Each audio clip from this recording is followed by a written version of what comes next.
ഞാൻ എന്തൊരു പറയാ, ഞാൻ അതുപോലെ ദൂരെയല്ലേ, എനിക്ക് പെട്ടെന്ന് വന്ന് നോക്കാൻ പറ്റൂല. നീ ഇപ്പം എവിടെയാ താമസം? ഞാൻ ഈ പന്തളത്താണ് താമസം. പന്തളത്ത് എവിടെ? പാറശാല.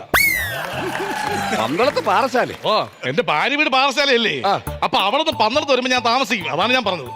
എടാ അതല്ലെന്ന്, നീയും ഭാര്യയായിട്ട് പന്തളത്താണല്ലോ താമസം. ഓ, പന്തളത്ത് എവിടെയെന്നാണ് ഞാൻ ചോദിച്ചത്. പന്തളത്ത് വന്ന പിന്നെ താമസമില്ലല്ലോ, പെട്ടെന്ന് വീട്ടിൽ പോവാലോ. എടാ അതല്ല ഞാൻ ചോദിച്ചത്. എടാ നീ പന്തളത്തല്ലേ ഭാര്യയായിട്ട് താമസിക്കുന്നത്? ആ പന്തളം എവിടെയാ?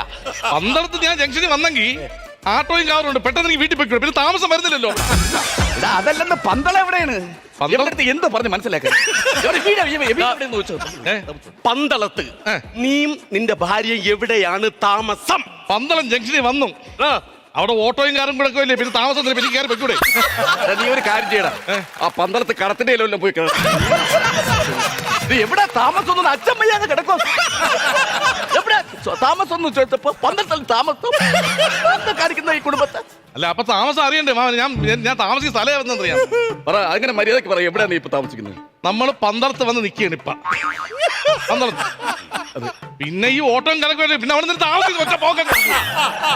കഴിയടാ ഒരു പെഗടിച്ചെന്നും പറഞ്ഞ് ഇങ്ങനെ ഉണ്ടാകും. വിവരമില്ല, ആരോട് എന്തൊരു